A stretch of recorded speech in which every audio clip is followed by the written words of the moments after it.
Greetings everybody watching this video. My name's Mike Gebrannt and I'm one of the adjunct professors here at Life Pacific. It's a fun place to teach, it's a fun place to learn. I also did my degree completion program here, just stick that in your back pocket. I want to talk to you today about spontaneous worship, in quotes. Spontaneous worship, what is that? And I thought a great way to start to dig into that is, what is it not? So just talking about what it is not for a second. And the first thing about that is, it is not planned. I know that might be like a mind-blowing idea there, but spontaneity is completely opposed to what is something that is planned. And so it's a bit of a misnomer to say we're going to plan some spontaneous worship in this. Now that's not a bad thing, a sinful thing to do. By no means is it wrong to plan a part of your set or a part of your morning for some of the spontaneous. God can absolutely work with that. Another thing it is not is neat. It's not buttoned up. I love something I would hear Pastor Jack Hayford, a forerunner within Foursquare, something he would say, I would hear him say several times at different conferences and such.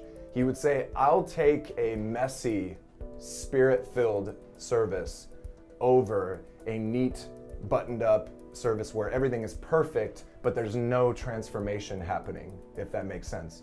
So with that in mind, it's really interesting. If you have a conversation with almost any senior pastor, and by the way, our senior pastors, they're our leaders. They're the ones we are there to bring vision forward, to lead people together with our senior pastors. If you have a conversation with most senior pastors, you're gonna hear somewhere in the conversation freedom in worship.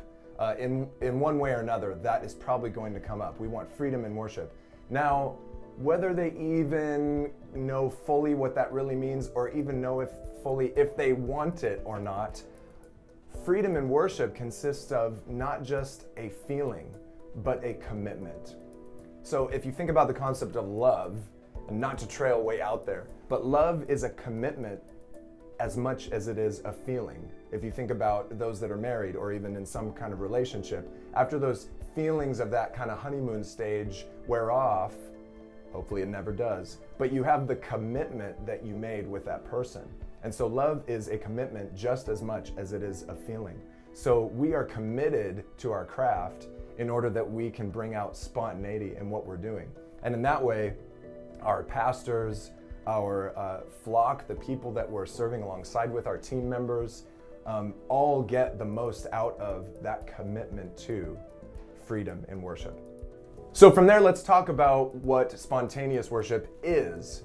And central to this is our seeking after God, our hunger after God. And that's the secret place. So there's this cliche statement, and you may have heard it, but it is so absolutely true, is that we can't lead people anywhere that we're not going ourselves. How do you lead someone if you're going camping or you're on a walk on the beach and you say, follow me, and you don't go? It doesn't work too well. So, and I like to actually expand that statement too. We can't lead people anywhere that we haven't gone ourselves. If you've scoped somewhere already, you've found the campsite, you can lead them that much better to where you're going. And it's so true. How Jesus actually taught us to pray is synonymous with meditation. Now this is kind of a whole nother video or another talk, but slotha is the Aramaic word for prayer, and it is actually synonymous with meditation.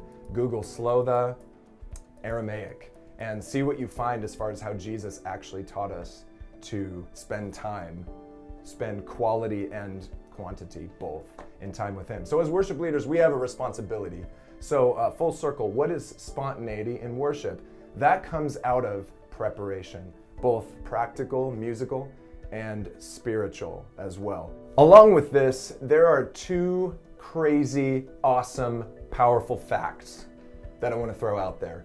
These facts are, one, God is infinitely creative, and two, God is freely giving. So if you put those two facts together, it's amazing and also maybe a little intimidating, a little scary, but that's okay. So what these two facts mean for us as worship leaders, as ministers, or whatever kind of role that you have, or actually anybody creative ever. Now, anyone creative, if you're an architect, you're creative. If you design bridges, if you're a plumber and you are redoing copper lines all throughout a house and you're figuring out how to do that, you're creative. So these two facts, God is infinitely creative, he is also freely giving. Those two facts together mean that we should be constantly expanding. We should always be looking for areas that we're, say, in a rut, or areas that we can improve in our craft. And that honors God. So spontaneity comes from that place of being able to know, okay, what are my intervals that I'm using in music? If I'm playing a fifth interval, a major third interval, a suspended, what are those steps? And even in chordal intervals. Now, some of this may sound like rocket science to some people, but those that are studying music, those are key building blocks to how we can get to a place of, if you're in ensemble, which you are all the time if you're a worship leader, at least with one other musician, or say it's 10 other musicians, it doesn't matter how many, it becomes more complicated the bigger the group is. But then where you're able to diverge a little bit, how you're able to bring it back, how you're able to lead God's people in any congregation to a place of meaning and to a place of depth without it feeling contrived. There's a lot of kind of weird practice out there, and this is why in the beginning of this video I say spontaneous worship in quotes. It's the reason that some groups, I've even heard, will actually take a audio clip of some cheering and some mass clapping and put it over the start of a chorus to make it kind of sound like, bolster it up. Like, this chorus has started and everyone loves it and everyone's cheering and clapping. And I'm not going to judge, but what I'm saying is that's not really the spontaneous, like, let's button this up and make it slick and put some cheering over this part. So lastly, true spontaneity comes out of a place of preparation, of understanding the fundamentals of what we do and why we do it. It's not simply something that is buttoned up and all the points are written out for us to play or to sing, but it comes from a deeper place of meaning. And I think that's what we all want.